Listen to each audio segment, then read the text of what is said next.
प्यार दीवाना होता है, मस्ताना होता है। शाम मस्तानी मदहोश किए जा।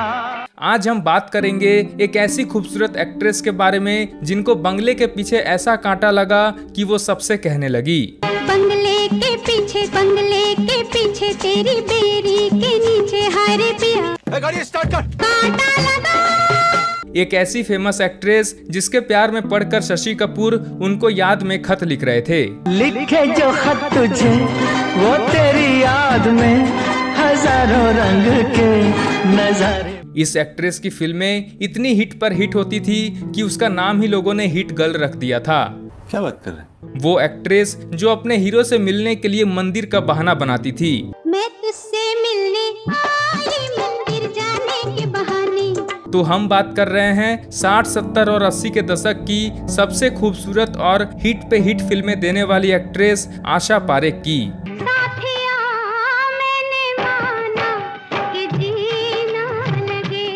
आखिर क्यों आशा पारेख ने दिलीप कुमार के साथ कभी भी काम नहीं की?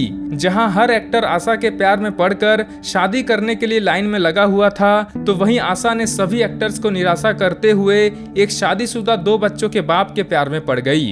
क्या बात कर रहे हैं? आखिर क्यों धर्मेंद्र ने आशा पारेख से डरकर शराब छोड़ दी? जिस एक्ट्रेस से शादी के लिए बड़े बड़े एक्टर डायरेक्टर पागल थे, तो वहीं आशा ने शादीशुदा फिल्म प्रोड्यूसर नासिर हुसैन को अपना दिल दे बैठी और उनका घर तोड़ने के बजाय जिंदगी भर अकेली रही।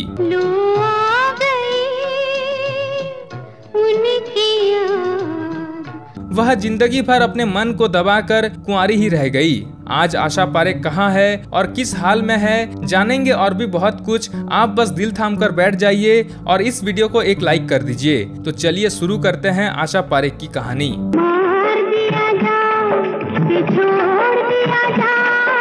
दोस्तों, आशा पारेख का जन्म 1942 को गुजरात के एक छोटे से शहर में हुआ था और वो तारीख थी 2 अक्टूबर।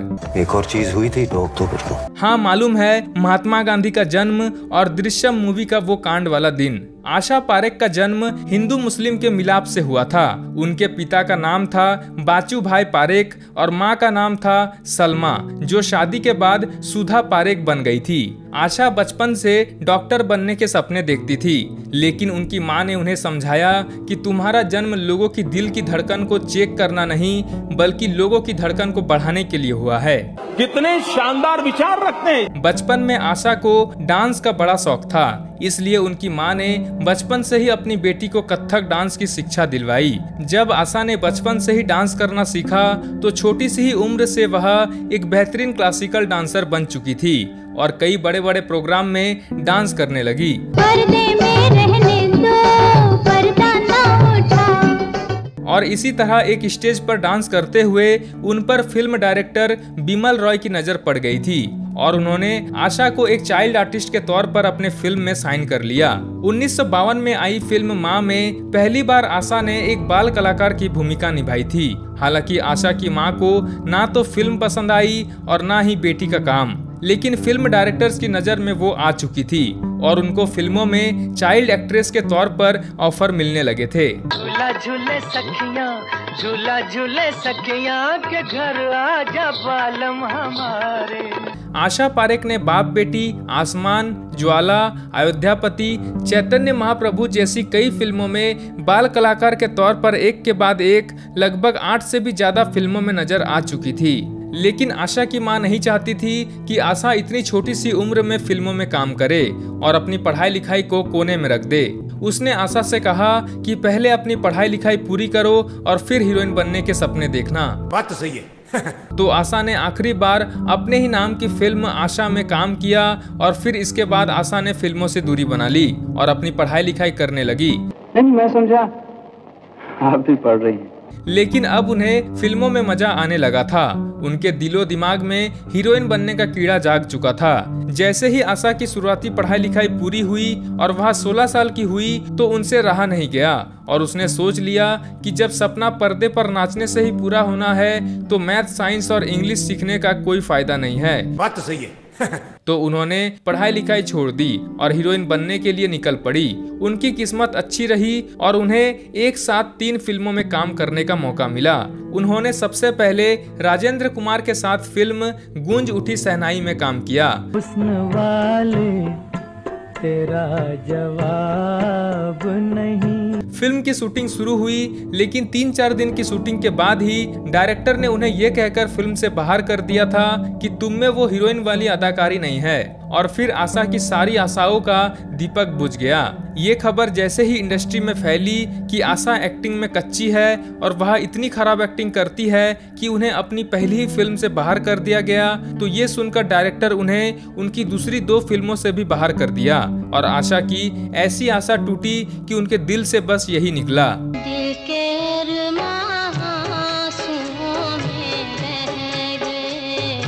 लेकिन आशा ने हार नहीं मानी और दूसरे डायरेक्टर के घर ऑफिस के चक्कर लगाने लगी। और तभी उनकी मुलाकात हुई आमिर खान के चाचा नासिर हुसैन से और उन्होंने आशा को देखते ही अपना दिल दे दिया भाई और अपने फिल्म में साइन कर लिया।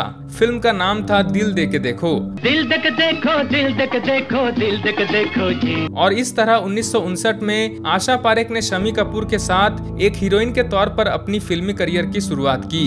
ये फिल्म बड़ी हिट हुई, मगर इस फिल्म के सिंगर को जब गाने का कोई अच्छा लिरिक्स नहीं मिला तो गायक ने 2 के पहाड़े को ही गाना बना दिया। 2 एकम 2, 2 दूनी 4, थोड़ा थोड़ा दे दे मेरे दिल को करार। कमाल की बात ये थी कि आशा केवल 16 साल की एक्ट्रेस थी, वहीं उनके हीरो शम्मी कपूर उनके बाप की उम्र के थे और आशा से लगभग 25 साल बड़े थे।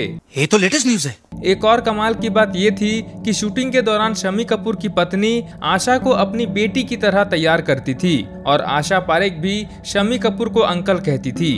वो अलग बात है कि फिल्म में दोनों हीरो हीरोइन थे और रोमांस कर रहे थे। हमारे यहाँ ऐसा ही होता है। मतलब पहली ही फिल्म में आशा ने अपनी बाप की उम्र के हीरो के साथ रोमांस किया और ये फिल्म आशा के जन्मदिन के मौके पर रिलीज किया गया था, यानी कि 2 अक्टूबर को। एक और चीज हुई थी 2 अक्टूबर को। हाँ पता है यार। इसके बाद 1960 में आशा सुनील दत्त की हीरोइन बनी। फिल्म आई हम हिंदुस्तानी। ये फिल्म बड़ी हिट हुई और जब सुनील दत्त ने ये गाया, नए दौर में लिखेंगे मिलकर नई कहानी हम हिंदुस्तानी, तो ये गाना इतना बड़ा हिट हुआ कि आज भी इसे 15 अगस्त और 26 जनवरी के दिन देशभक्ति के गाने के रूप में बजाया जाता है। नया खून है, नई उमंगे, अब है नई जवानी हम हिंदुस्तानी। इसके बाद आशा की फिल्म आई घूंघट और ये फिल्म भी बड़ी हिट हुई। 1961 में आशा पारेख जुबली कुमार यानी कि राजेंद्र कुमार की हीरोइन बनी। मूवी का नाम था घराना। हुस्न वाले तेरा जवाब नहीं। और इस फिल्म ने भी सफलता के झंडे गाड़ दिए। फिल्म के गाने भी बड़े हिट हुए और राजेंद्र कुमार के साथ आशा की जोड़ी ने गजब कर दिखाया।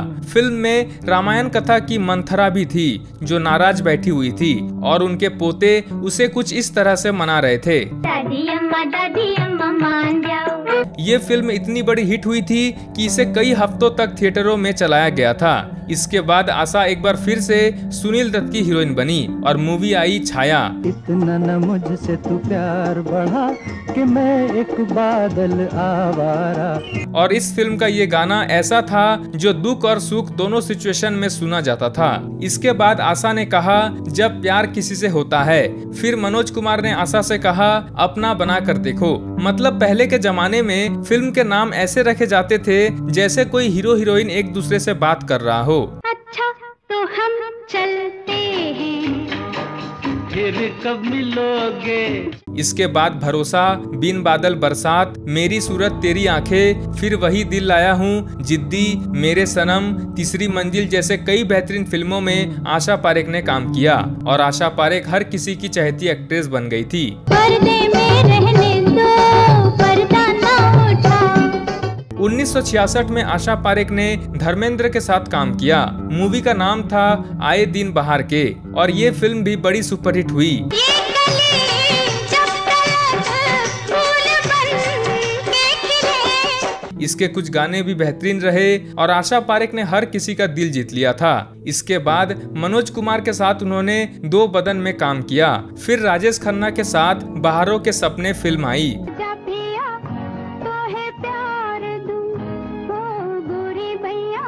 ये राजेश खन्ना की दूसरी फिल्म थी और इस समय तक राजेश खन्ना को कोई भी नहीं जानता था, लेकिन आशा पारेख के साथ काम करके राजेश खन्ना भी बड़े एक्टर बन गए थे। मेरे दिल के चैन। 1967 में ही मनोज कुमार की एक बेहतरीन फिल्म आई उपकार, और इस फिल्म में आशा पारेख ने गजब का काम किया। ये वो फिल्म थी जिसे नेशनल अवार्ड मिला। मेरे देश की धरती सोना उगले उगले हीरे मोती, मेरे देश की धरती। क्योंकि इसे लाल बहादुर शास्त्री के कहने पर बनाया गया था। तलवार की नोक पर या एटम बॉम्ब के डर से कोई हमारे देश को झुकाना चाहे, ये देश हमारा दबने वाला नहीं। इसके बाद आशा पारेख ने फिर से धर्मेंद्र के साथ काम किया। मूवी का नाम था शिखर और ये फिल्म भी ब्लॉकबस्टर साबित हुई। पर्दे में रहने दो, पर्दा ना उठा। इसके गाने भी बहुत हिट हुए। इसके बाद कन्यादान, साजन, चिराग जैसी कई फिल्में आई। इसके बाद आई आया सावन झूम के, और धर्मेंद्र के साथ एक बार फिर से आशा ने सबको एंटरटेन किया। साथिया नहीं जाना कि जीना लगे। ये फिल्म बड़ी हिट हुई और खासकर इसके गाने। इसके बाद प्यार का मौसम और महल जैसी फिल्में भी ठीक ठाक रही। 1970 में आशा पारेख ने राजेश खन्ना से कहा आन मिलो सजना, और फिल्म ब्लॉकबस्टर हो गई। तेरे कारण मेरे साजन। और इसके गाने आज भी लोग ओल्ड इज गोल्ड कहकर सुनते हैं। और जब आशा पारेख ने ये कहा अच्छा तो हम चलते हैं, तो राजेश खन्ना ने भी पूछा फिर कब मिलोगे। और इस गाने ने प्रेमी जोड़ों में खुशी का माहौल बना दिया था। ये फिल्म हिट हुई तो आशा ने राजेश खन्ना के साथ एक और फिल्म में काम किया। मूवी का नाम था कटी पतंग।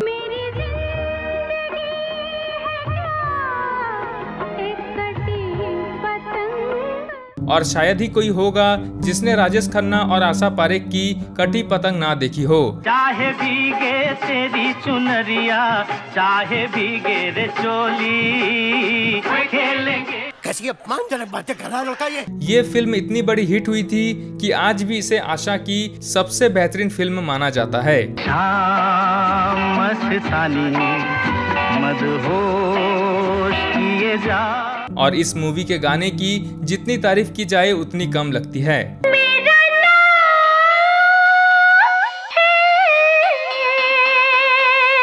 शबनम।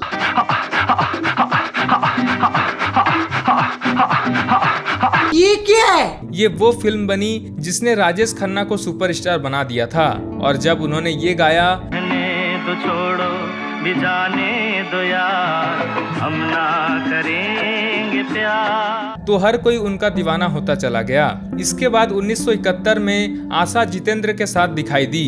फिल्म का नाम था कारवां, और ये फिल्म भी बड़ी हिट हुई। इतना प्यारा वादा है इन मत वाली आँखों का, इस मस्ती में सूझे। और इसके गानों ने खूब धूम मचाई। फिल्म में राजा बाबू की माँ भी थी जो जितेंद्र से ये कह रही थी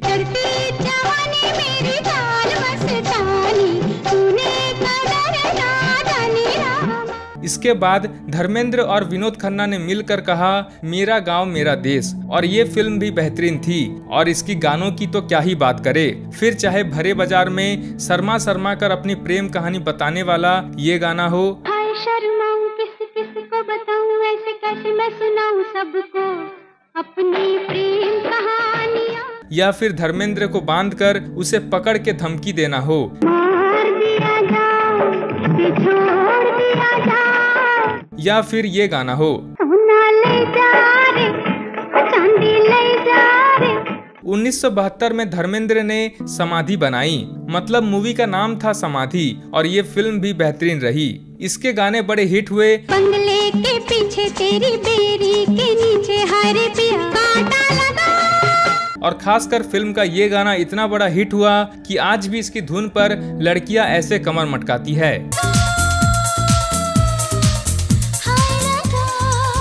वाह वाह क्या एक्टिंग कर रहा है। इतना ही नहीं, इस गाने पर 2 रीमेक गाना भी बन चुका है।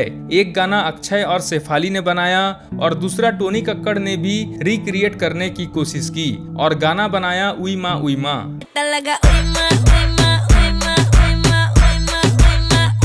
इसके बाद सुनील दत्त और शत्रुघ्न सिन्हा के साथ आशा की फिल्म आई हीरो और ये फिल्म भी बड़ी चर्चित रही। अगर भगवान संसार के सारे मकानों में तुम्हारी जैसी मूर्तियां बनाकर रख दे तो दुनिया वालों को सिवाय प्यार के न पाप की फुर्सत मिलेगी न पुण्य। फिल्म में जब आशा ने ये कहा, मैं तुझसे मिलने आई मंदिर जाने के बहाने, तो कई लड़कियों को अपने प्रेमी से मिलने का बहाना मिल गया। ये मूवी तो इतनी बड़ी हिट नहीं हुई, लेकिन विवाद ज्यादा हुआ था। इसी मूवी में काम करने के दौरान आशा पारेख की शत्रुघ्न सिन्हा से झड़प भी हो गई थी। बलवंत, मैं तुमसे कई बार कह चुकी हूँ कि मुझसे मिलने की कोशिश मत करो। उस समय शत्रुघ्न सिन्हा कोई बहुत बड़े एक्टर नहीं हुआ करते थे, लेकिन आशा उनसे काफी बड़ी हीरोइन थी। तो किसी ने शत्रुघ्न सिन्हा से चुगली कर दी कि आशा ने तुमको कहा है कि ये नया लड़का कौन है, बहुत अड़ियल और घमंडी है। गजब बेइज्जती है। इसके बाद शत्रुघ्न सिन्हा इतने भड़क गए कि उन्होंने मीडिया के सामने आशा के खिलाफ अपनी पूरी भड़ास निकाल दी। उन्होंने कहा कि मुझे आशा पारेख बिल्कुल भी पसंद नहीं है, मैं उसके साथ कभी काम नहीं करना चाहता और उसके साथ सीन करने के बाद मैं अपने हाथों को साबुन से धोता हूँ, खाओ माँ कसम, ताकि मेरे हाथों में से आशा की बदबू ना आए। जब ये बात आशा ने सुनी तो वह भी भड़क गई और फिर दोनों के बीच ये लड़ाई बड़ी जंग बन गई थी जो सालों तक चलती रही। इसके बाद भी आशा पारेख कई फिल्मों में दिखाई दी, कुछ हिट हुई और कुछ फ्लॉप। 1978 में आई फिल्म मैं तुलसी तेरे आंगन की, मैं तुलसी तेरे आंगन की, और इस मूवी ने भी आशा को खूब चर्चित किया और इस फिल्म के गाने भी बड़े हिट हुए थे। इसके बाद बिन फेरे हम तेरे, प्रेम विवाह, बदला और बलिदान, गुनहगार, 100 दिन सांस के जैसी कई फिल्में आई और अब धीरे धीरे आशा पारेख की उम्र ढलने लगी थी और वह फिल्म की मेन हीरोइन से हटकर एक सपोर्टिंग एक्ट्रेस बन चुकी थी। अब आशा पारेख बहन, भाभी और माँ के किरदार निभाने लगी थी। भाभी जागा नहीं हो? कहीं भी, मैं अब इस घर में नहीं रह सकती। क्या हुआ, क्या किया क्या मैंने? तुमने तो वो किया है भैया जो बेगानों ने भी नहीं किया। और आशा पारेख ने बुलंदी, कालिया, पाखंडी, धर्म और कानून, सागर संगम, हम तो चले परदेश, हमारा खानदान, उस्ताद, बंटवारा जैसी कई फिल्मों में आशा पारेख ने साइड किरदार निभाई और अब उनके फिल्मों में होने या ना होने से कोई खास फर्क नहीं पड़ता था।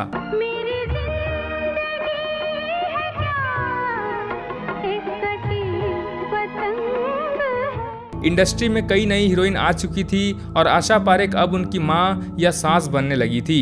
1995 में आई फिल्म आंदोलन में आशा पारेख ने गोविंदा और संजय दत्त की मां का किरदार निभाया था और अपने किरदार की गहरी छाप भी छोड़ी। आशा ने आखिरी बार 1999 में आई फिल्म सर आंखों पर में काम की थी और इसके बाद हमेशा के लिए उन्होंने फिल्मी दुनिया से दूरी बना ली। यहाँ कोई आता जाता। और अब हम बात करेंगे आशा पारेख की पर्सनल लाइफ की, साथ ही जानेंगे उनसे जुड़े कुछ काली सच्चाई के बारे में। दोस्तों, आशा पारेख शुरुआत से ही बड़े नटखट स्वभाव की थी।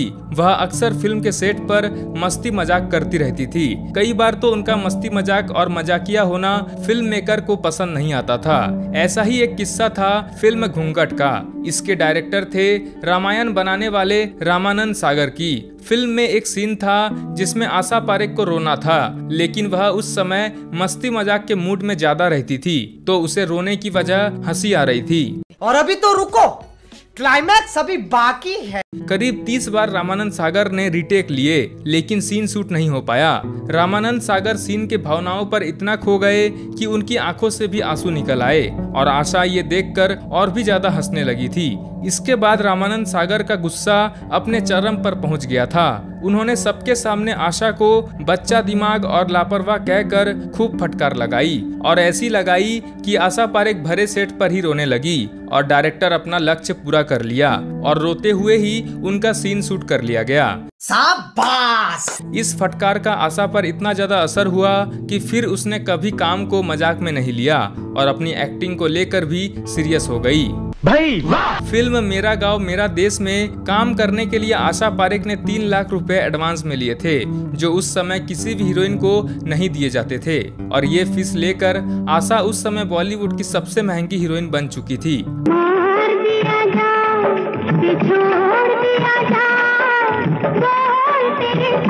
आशा पारेख उस समय इतनी बड़ी हीरोइन बन चुकी थी कि उनकी फिल्में 25 हफ्तों तक थिएटर में चलती रहती थी और इसीलिए उन्हें बॉलीवुड की पहली जुबली गर्ल भी कहा गया। मतलब जैसे एक्टर राजेंद्र कुमार को बॉलीवुड के जुबली कुमार कहते हैं, वैसे ही आशा पारेख बनी जुबली गर्ल।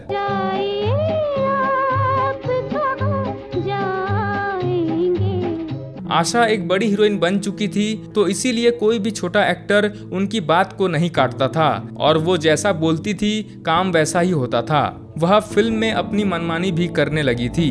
वह किसी भी हीरोइन का फिल्म में सीन कटवा देती थी और जब भी कोई दूसरा हीरोइन किसी फिल्म में आशा पारेख के साथ काम करती थी तो उसे कम सीन देती थी।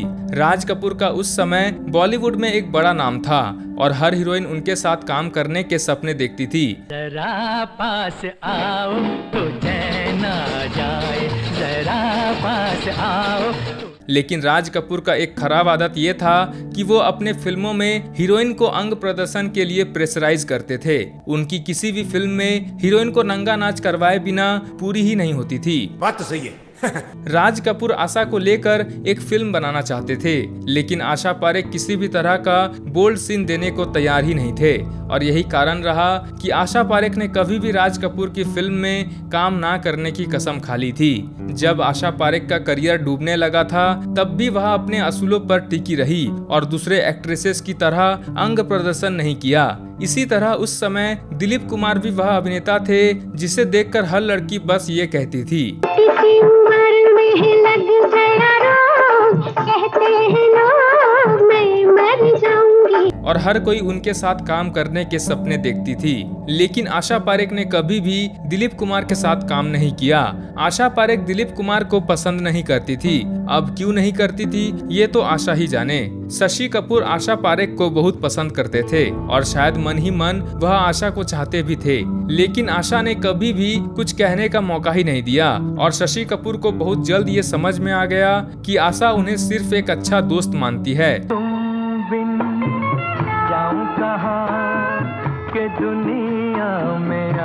तो कुछ भी ऐसा हरकत ना किया जाए जिससे ये दोस्ती भी खत्म हो जाए। तो शशि कपूर ने अपने दिल की बात को अपने दिल में ही दबा कर रखा। लिखे जो खत तुझे वो तेरी याद में हजारों रंग के नजारे। धर्मेंद्र के साथ भी आशा पारेख ने कई फिल्मों में काम किया। धर्मेंद्र अक्सर शूटिंग के बाद शराब पीकर शराबी बन जाते थे और जब कभी उन्हें शूटिंग करनी होती थी तो वह अपने मुंह की बदबू छुपाने के लिए प्याज खा लेते थे। उसको पता लग गया छोटे पुलिसिए को तो मैं तेरा अंडा फेंटा एक कर दूंगा। आशा पारेख को धर्मेंद्र के मुंह से प्याज की बू आती थी तो उसने धर्मेंद्र से प्याज ना खाने को कहा, लेकिन जब धर्मेंद्र ने असलियत बताई तो आशा पारेख को यह सुनकर बहुत गुस्सा आया। तो आशा ने धर्मेंद्र को समझा दिया कि अगर तुम शराब पीकर मेरे सामने आए तो मैं तुम्हें फिल्म से बाहर करवा दूंगी और सबको बता दूंगी कि तुम शराब के नशे में शूटिंग करते हो। फिर कोई भी दूसरी हीरोइन तुम्हारे साथ काम नहीं करेगी और तुम्हारा करियर बर्बाद हो जाएगा। इसके बाद धर्मेंद्र इतना डर गए कि उन्होंने कसम खा ली कि वह कभी भी आशा पारेख के सामने शराब पीकर नहीं आएंगे। शाबाश बेटा, बहुत बढ़िया। वैसे तो आशा पारेख के पीछे बॉलीवुड के अधिकतर हीरो पागल थे। हर कोई उनके बाहों में आराम करना चाहता था, लेकिन जब आशा पारेख का दिल आया तो एक ऐसे आदमी पर आया कि लोगों का दिमाग चकरा गया। वो आदमी था आमिर खान का चाचा और फिल्म प्रोड्यूसर नासिर हुसैन। आशा पारेख ने नासिर हुसैन की कई फिल्मों में काम किया था और धीरे धीरे वो नासिर हुसैन की दीवानी हो गई थी। आशा पारेख मन ही मन नासिर को प्यार करने लगी थी, लेकिन जब उसे ये पता चला कि नासिर हुसैन ना सिर्फ शादीशुदा है बल्कि 2 बच्चे का बाप भी है तो आशा पारेख का दिल निराशा में तब्दील हो गया।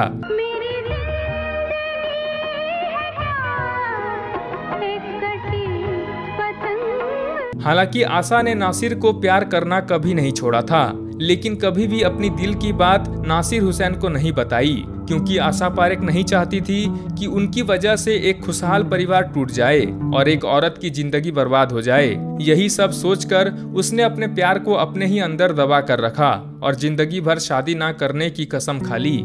इसी तरह आशा पारेख बॉलीवुड की एकमात्र ऐसी हीरोइन बनी जिसने किसी से सच्चा प्यार किया और केवल उसकी खुशी के लिए अपनी पूरी जिंदगी को तन्हाई और अकेलेपन से भर दिया और पूरी जिंदगी अकेले ही काट दी।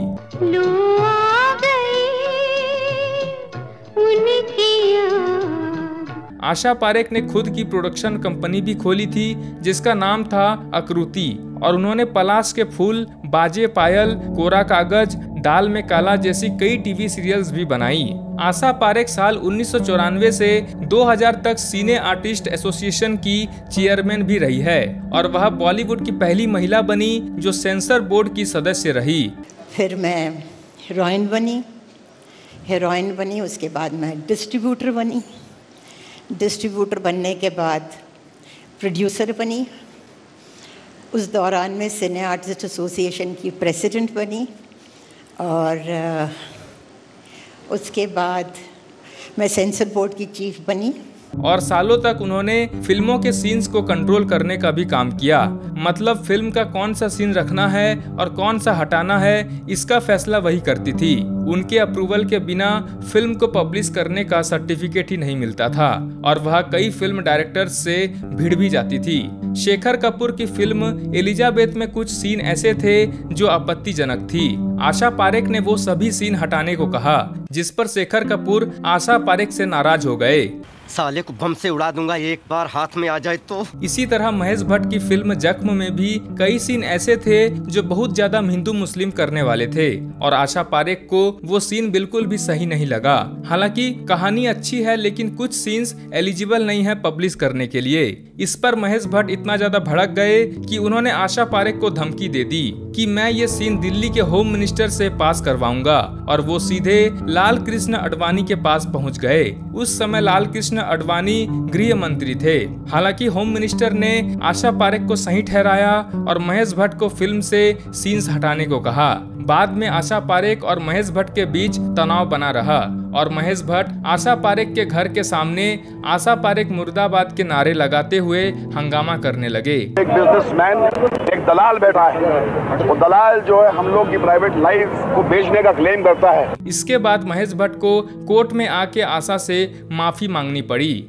2002 में आशा पारेख इस पद से रिटायर हो गई। आज आशा पारेख पूरी तरह से बॉलीवुड से दूर है और अपनी पर्सनल लाइफ जी रही है। आशा आज लगभग 82 साल की हो चुकी है और आज भी सिंगल है। वो कई तरह के सामाजिक काम करके अपना समय बिताती है। वह एक डांस एकेडमी भी चलाती है और उनके नाम पर एक अस्पताल भी है। आशा पारेख को life time achievement award, Dada Saheb Phalke award और पद्म श्री जैसे कई बड़े अवार्ड से सम्मानित किया जा चुका है। तो ये थी बॉलीवुड की जुबली गर्ल और हिट पे हिट फिल्म देने वाली एक्ट्रेस आशा पारेख की कहानी।